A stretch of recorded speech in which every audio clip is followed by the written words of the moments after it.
오늘 저는 여러분과 함께 사랑과 십자가라는 제목으로 은혜의 말씀을 나누고자 합니다. 사랑은 그것이 인간적이건 신적인 간에 자기 희생의 바탕 위에서만 가능할 수 있는 것입니다. 자기 희생이 없는 사랑이란 것은 이기주의적이요 탐욕적이요 위선에 불과한 것입니다. 부모가 자식을 사랑하는 사랑은 인간적인 사랑 중 가장 고귀한 사랑입니다. 왜냐하면 그 사랑은 가장 큰 부모의 희생 위에서 자식을 사랑하는 것이기 때문에 그 사랑이 힘이 있고 고귀한 것입니다. 부부간의 사랑도 받기를 원하는 것보다 주기를 원하는 자기 희생의 바탕 위에 서야 참 사랑이 됩니다. 오늘 많은 가정이 냉담하고 파괴되는 것은 부부간의 사랑을 부부 상호간의 희생 위에 서서 사랑하는 것이 아니라 이기주의적으로 이용만 하려고 하기 때문에 파탄에 이르고 마는 것입니다.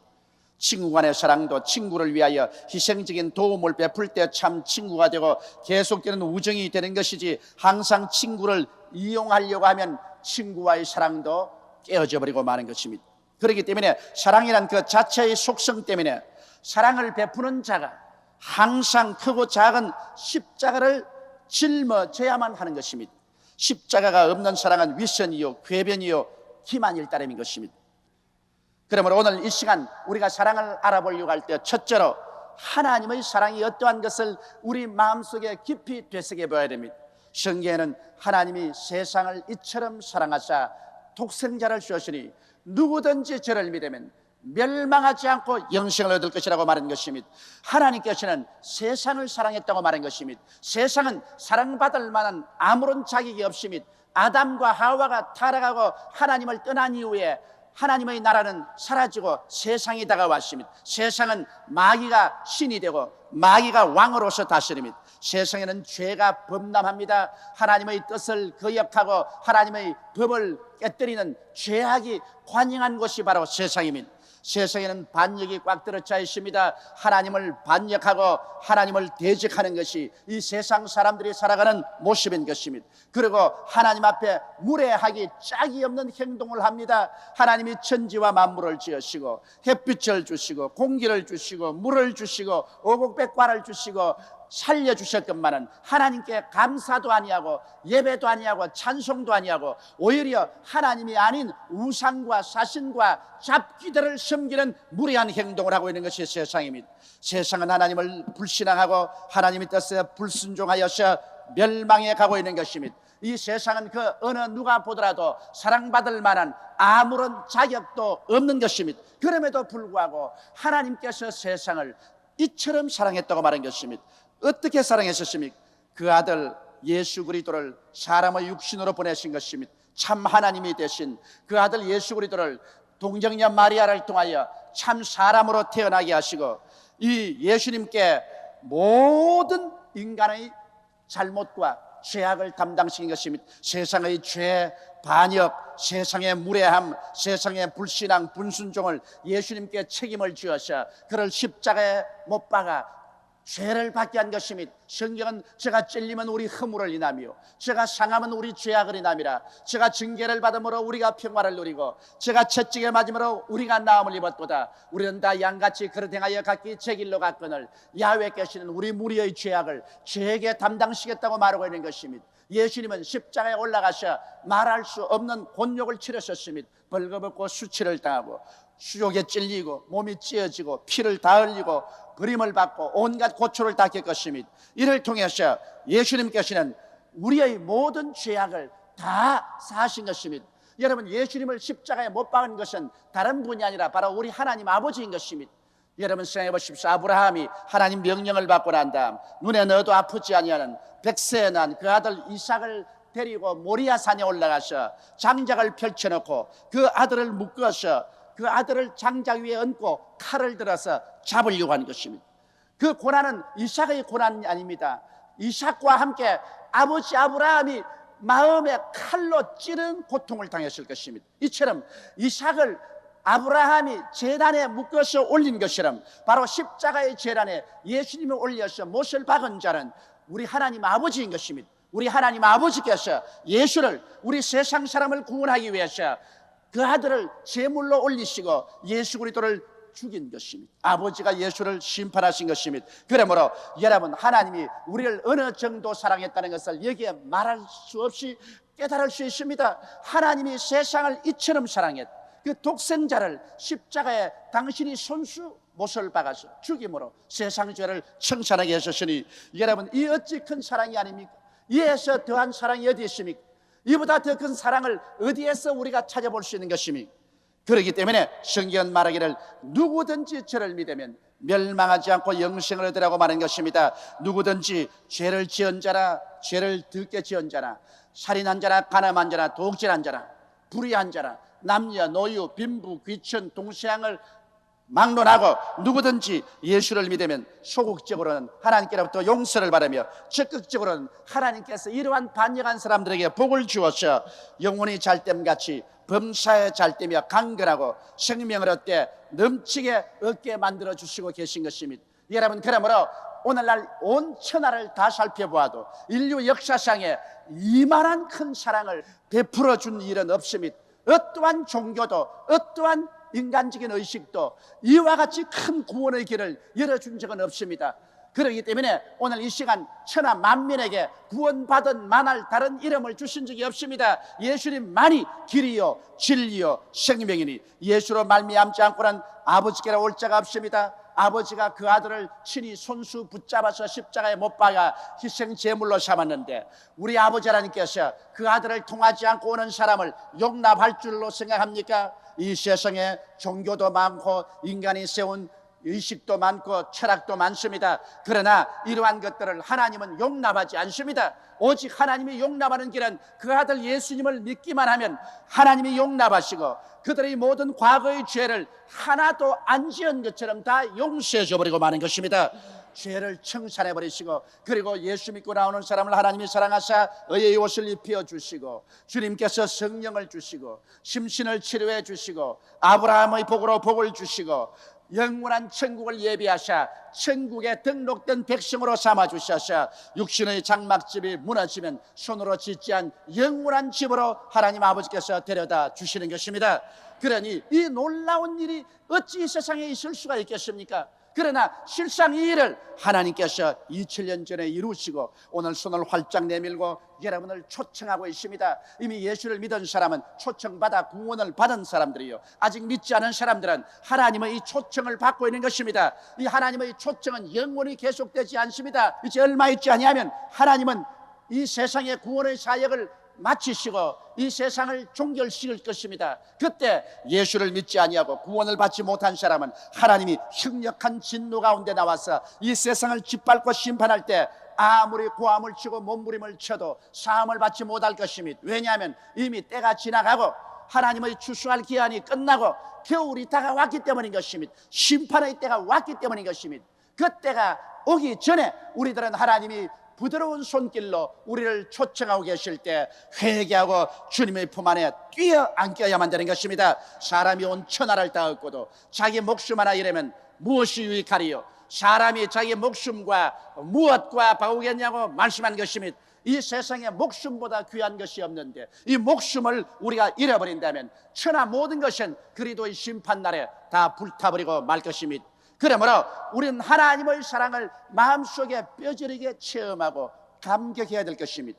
둘째로 하나님께서 우리에게 구원받은 주의 백성들에게 명령하는 것이 있습니다. 이것은 이와 같은 사랑으로 하나님을 사랑하고 이웃을 사랑하라는 것입니다. 하나님의 계명을 통틀으면 꼭 두 가지로 요약됩니다. 마음을 다하고 뜻을 다하고 정성을 다하고 목숨을 다하여 주 너희 하나님을 사랑하는 것과 내 이웃을 내 몸같이 사랑하라, 이것인 것입니다. 여러분, 우리가 하나님에 대한 사랑을 어떻게 표현할 수 있을까요? 우리는 이 세상에 살면서 많은 일을 경험하는데 그 많은 일 중에 하나님의 길이 있고 사람의 길이 있습니다. 우리가 이 많은 어려움을 당하고 인생을 살아가는 동안에 하나님의 길과 사람의 길이 갈리는데, 우리가 하나님을 사랑하면 아무리 손해가 갈지라도 하나님의 길을 택하고 사람의 길을 저버려야만 되는 것입니다. 많은 사람이 입술로 주여 주여 하면서도 자기의 생활 가운데 자기의 길을 선택하고 하나님의 길을 저버리고, 그러고 난 다음에 고개를 들어 하늘을 쳐다보고 하나님이여 내가 하나님을 사랑하나이다 그렇게 말합니다. 여러분, 하나님께서 우리에게 하나님의 길을 택하려고 할 때 우리가 십자가를 걸머져야 되는 것입니다. 하나님이 아브라함을 75세 갈대아 우르 땅에서 불러낼 때 내 전토, 친척, 아비 집을 떠나 내가 내게 지시할 땅으로 가라고 말한 것입니다. 우리가 하나님의 길을 택하려면 우리가 버려야 할 것이 많습니다. 내 전토도, 내 친척도, 혹은 아비 집도 버려야 할 때가 있는 것입니다. 이렇기 때문에 참으로 하나님을 사랑하는 사람은 사람의 길을 저버리고 언제나 하나님의 길을 택하는 것이 하나님을 사랑하는 확실한 증거를 나타내는 것입니다. 그리고 내 이웃을 내 몸처럼 사랑하려고 했는데 우리는 같이 사는 우리 이웃을 사랑하려고 애를 써야 하는 것입니다. 이웃의 모든 삶을 이해하려고 애를 써야 하는 것입니다. 무리해서 비난하고 공격하려고 하지 말고 어찌하든지 최선을 다하여 이웃을 이해하려고 노력하는 것이 사랑인 것입니다. 남편은 아내를 이해하려고 하고 아내도 남편을 이해하려고 노력해야 됩니다. 자식은 부모를, 부모는 자식을, 친구는 친구를, 이웃을 서로 이해하려고 노력해야 되는 것입니다. 그리고는 미워하지 말고 용서해 줘야 되는 것입니다. 여러분, 최소한도 우리가 사랑은 직접 못할지라도 용서하는 일은 해야만 되는 것입니다. 성경에는 우리가 서서 기도할 때 아무에게나 혐의가 있겠든 용서하라, 그리하여 하늘에 계신 천부께서도 너희 허물을 용서하여 주시라고 말한 것입니다. 우리는 용서는 할 수가 있습니다. 그렇기 때문에 마음의 미움을 가지고 있으면 우리는 하나님과 교제가 끊어집니다. 수평적으로 미움을 가지고 있으면 수직적인 하나님과의 관계가 끊어집니다. 그러므로 적극적으로 나아가서 우리가 사랑의 손길을 못 베풀지언정 미워는 하지 말아야 되는 것입니다. 미워하지 말아야 하나님과 우리 사이에 기도가 막히지 아니하는 것입니다. 그러므로 우리는 용서해주고 그리고 기도해주고 또 나아가서 사랑을 베풀어서 적극적으로 좋은 일을 해주면은 이것이 이웃을 사랑하는 것이 되는 것입니다. 성경에는 이웃만 사랑할 뿐 아니라 심지어는 내 원수까지 사랑하라고 말하는 것입니다. 하나님께서는 하나님을 대적하는 원수된 인류들을 위해서 그 아들 예수님을 보내시사 십자가에 못 박은 그 사랑을 베풀었습니다. 그러므로 성경에는 우리 원수들에게 이렇게 하라고 말씀하고 있는 것입니다. 로마서 12장 19절로 21절에 내 사랑하는 자들아 너희가 친히 원수를 갚지 말고 진노하심에 맡기라. 기록되었으되 원수 갚는 것이 내게 있으니 내가 갚으리라. 주께서 말씀하시니라. 내 원수가 줄이거든 먹이고 목마르거든 마시오라. 그리함으로 내가 숯불을 그 머리에 쌓아 놓으라. 악에게 지지 말고 선으로 악을 이겨라. 성경에는 하나님께서 원수는 하나님이 갚아주시겠다고 말씀을 하셨습니다. 그렇기 때문에 원수에게 직접 손을 대어서 원한을 갚지 말고 좋은 일을 해주라고 말한 것입니다. 저는 이 원수를 용서해 준 획기적인 한 여인의 간증을 알고 있습니다. 화란의 유명한 부흥사였던 고르텐붐 여사입니다. 이 고르텐붐 여사는 그 동생과 함께 나치 독일에 체포되어서 강제 수용소에 갇혔습니다. 그러고 난 다음에 강제 수용소에서 독일 병사들에게 여자로서는 도저히 말할 수 없는 수치를 겪었습니다. 모든 사람 앞에서 빨가벗김을 당하고 강간을 당하고 얻어맞고 온갖 곤욕을 다 당했습니다. 그 가운데서 정신적인 고통과 영양실조로 말미암아 고르텐붐 여사의 동생은 죽었습니다. 그러자 독일 나치가 멸망하고 난 다음에 구사일생으로 고르텐붐 여사는 강제 수용소에서 해방이 되어 나와 그는 주를 믿고 그리스도의 복음 전도자가 되었습니다. 온 세계에 나가서 복음을 전개했습니다. 그런데 한 번은 그는 서독에 가서 복음을 전가하는데 그 교회에 출석한 한 남자가 있었습니다. 그 남자가 바로 다른 사람이 아닌 강제 수용소에서 독일 병사로서 자기와 자기의 동생을 강간하고 짓밟고 온갖 모욕을 당한 그 독일 병사가 이제는 의젓한 사회인이 되어가지고 그 집회에 참석을 했었습니다. 고르텐붐 여사는 친히 말하기를 그는 설교를 하다 말고 그 자리에 앉아있는 그 남자를 바라보고 온 전신이 얼어붙었다고 말한 것입니다. 그는 그 자리에서 도저히 사랑할 수 없고 설교할 수가 없었다는 것입니다. 신속히 설교를 마쳤습니다. 많은 사람이 그에게 안수기도 받으러 나왔는데 바로 자기 동생과 자기를 모욕하고 자기 동생을 죽게 한 그 독일 병사도 의젓한 사회인이 되어서 자기에게 안수기도 받으러 나왔다는 것입니다. 그는 도저히 할 수가 없었던 것입니다. 그럴 때 그 마음속에 하나님 성령께서 말하기를 고르템부마 나는 어떻게 했느냐? 나를 짓밟고 나를 침뱉고 나를 모욕하고 나를 저항하고 나를 저버린 사람들을 위해서 내가 내 아들 예수를 친히 십자가에 못 박지 않았는가? 그들을 위해서 내 아들이 몸짓고 피를 흘려 죄를 대신 갚아주었는데 너는 과거에 너와 너희 동생에게 죄를 짓고 못된 짓을 했지만은 지금 회개하고 나서 나의 백성이 되어서 이 자리에 내게 안수기도 받아 나오는 이 사람을 용서할 수 없겠느냐? 너 자신을 위해서 용서하지 말고 나를 위해서 용서해다오. 그래서 고르템 여사는 떨리는 손으로 그 사람 머리 위에 손을 얹고 하나님이여 이 사람을 용서하시고 복을 내려 주시옵소서. 간절히 기도할 때 그런 그 마음속에 무슨 큰 무거운 돌덩어리 하나가 툭 떨어진 것 같다는 것입니다. 그동안에 가지고 있던 그런 그 나치 독일에 대한 원한과 그 분노와 슬픔이 일시에 무너져 버리고 그곳에 하늘나라의 영광이 그 마음속에 충만하게 차여지는 체험을 했다는 것입니다.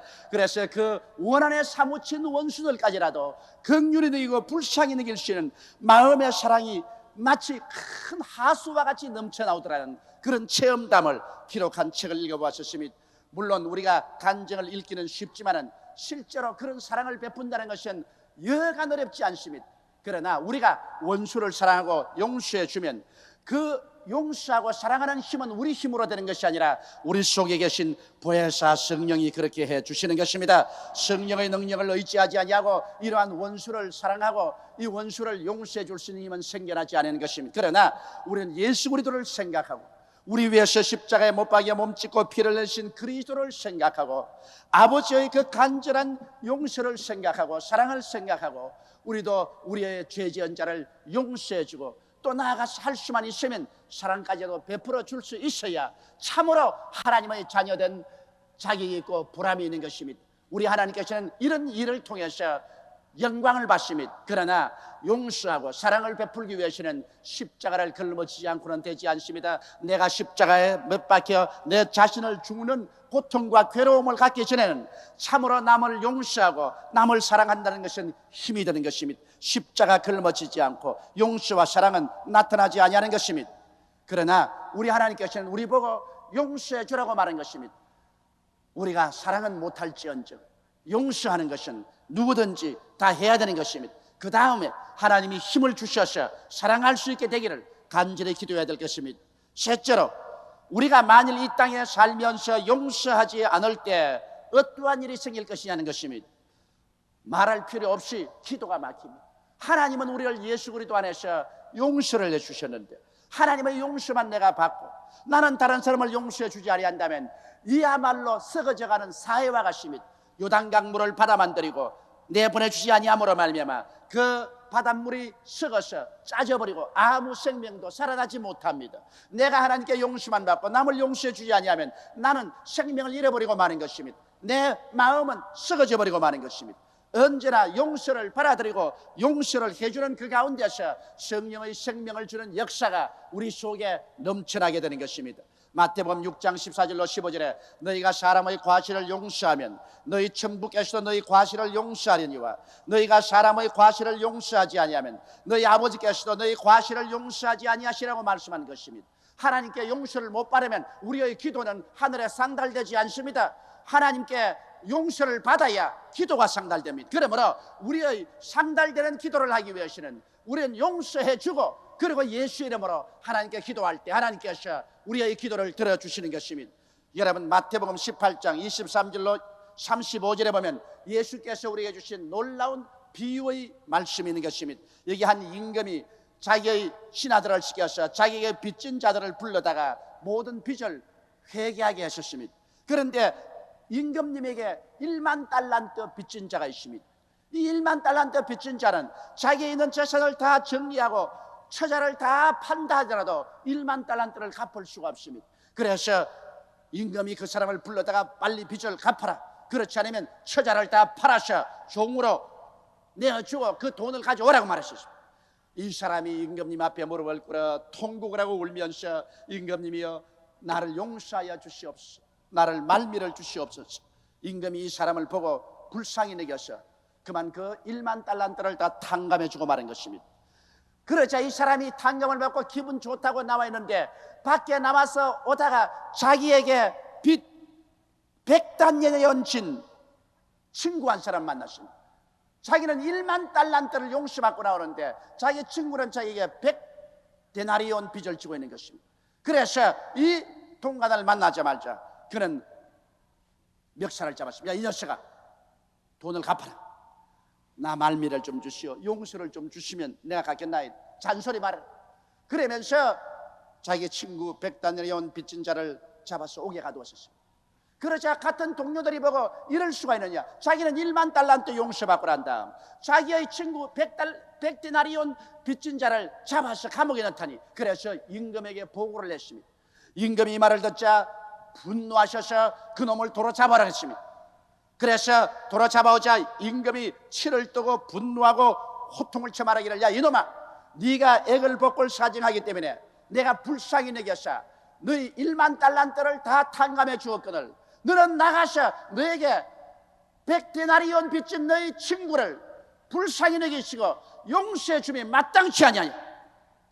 이놈을 잡아 가두어서 옥에 넣고 1만 달란트 다 갚을 때까지 고통을 당하게 하라.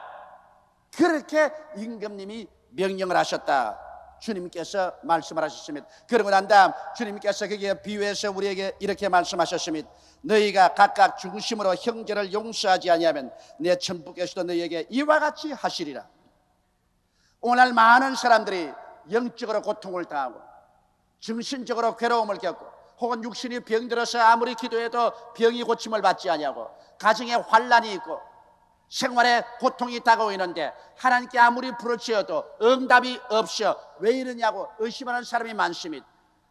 대다수 많은 사람들에게 하나님이 응답 대신에 주님께서 오히려 고통의 감옥 속에 집어넣는 것은 우리가 우리의 이웃을 용서해 주는 마음이 없기 때문에 그런 것입니다. 우리가 이웃을 용서하지 아니하면 하나님은 우리를 옥졸에게 붙여서 고통의 감옥 속에 집어넣어서 우리가 이웃을 용서해 줄 수 있는 마음이 생길 때까지 우리에게 고통을 가하겠다고 예수께서 친히 말씀하셨습니다. 이는 사람의 말이 아닙니다. 예수님이 친히 말씀합니다. 너희가 각각 중심으로 형제를 용서하지 아니하면 내 천부께서도 너희에게 이와 같이 행하리라고 말씀하신 것입니다. 오늘 여러분의 마음에 고통이 있어 해결이 되지 않습니까? 여러분의 영적인 고통이 있습니까? 육신이 병들었는데 아무리 기도해도 치료가 오지 않습니다. 가정에 문제가 있고 생활에 문제가 있습니다. 내가 고통의 옥에 갇혔습니다. 이 괴로운 가운데서 부르짖어도 아무 응답이 없습니다. 왜 그런지 아십니까? 많은 경우에 우리는 우리에게 죄악의 빚진 자를 용서해 주지 않기 때문에 하나님께서 우리를 고통의 감옥 속에 집어넣는 것입니다. 그러므로 우리의 기도가 참으로 하늘에 상달되기 위해서는 우리는 이웃을 용서해 주어야만 되는 것입니다. 여러분, 정죄하고 심판하는 일은 대단히 쉽습니다. 이는 앉아가지고서 남의 잘못을 파헤치고 그를 정죄하고 그를 심판해버리는 것은 간단한 일인 것입니다. 그러나 용서하고 사랑하는 것은 절대로 쉽지 않습니다. 왜냐하면 이 일을 하기 위해서는 십자가를 짊어지고 죽음의 고통을 견뎌내야 하기 때문인 것입니다. 내가 억울한 일을 당하고 내가 원통하고 분통하고 절통한데, 그런데 이것을 행한 사람을 용서해 주라니 이 얼마나 마음이 고통스럽습니까? 이것을 행한 사람을 심판하라면 쉽지만은, 정죄하라면 쉽지만은 용서하라는 것은 절대로 쉽지 않습니다. 그러나 하나님께서 말씀하기를 심판을 하고 정죄하고 원수를 갚는 것은 내가 할 일이다. 원수 갚는 일이 내게 있으니 내가 갚으리라. 너희는 이것을 내게 맡기고 너희 마음으로는 각각 용서해 주라고 말씀하시고 계신 것입니다. 우리 하나님께서는 우리가 우리의 이웃을 미워하는 것을 절대로 원치 않습니다. 우리의 이웃을 용서하는 것을 하나님은 원하시는 것입니다. 우리가 용서해 놓으면 그 이웃의 잘못은 그 사람과 하나님과의 관계인 것입니다. 하나님께서는 그 사람조차도 회개하고 돌아오지 아니하면 하나님이 손을 들어 치실 것입니다. 하나님은 죄인이 회개하지 않은데 그대로 내버려 놓지는 않습니다. 그러나 예수 믿는 사람들이 용서하지 아니함으로 말미암아 마음속에 미움을 가짐으로 그 마음속에 상처를 입고 고통을 당하고 하나님과의 교통이 끊어지기를 하나님은 원치 않습니다. 그러므로 우리는 우리의 모든 원한을 다 주님 그 발 앞에 맡겨놓고 하나님의 손에 기도로서 토설해놓고 우리 마음으로는 그리스도 예수 안에서 용서해주고 나가게 되시기를 주의 이름으로 축원합니다. 사랑은 십자가 고통 위에서만 꽃 피어납니다. 십자가의 고통 없이 사랑이 꽃 피어날 수 없습니다. 예수 그리스도가 우리를 사랑하고 하나님이 우리를 이처럼 사랑해 주신 것은 십자가의 한없는 고통 위에서 피어난 아름다운 사랑의 꽃인 것입니다. 여러분의 생활 속에 십자가를 걸머쥐고 이 사랑의 아름다운 꽃을 피워 향기가 충천하게 만드시기를 주님 이름으로 축원합니다.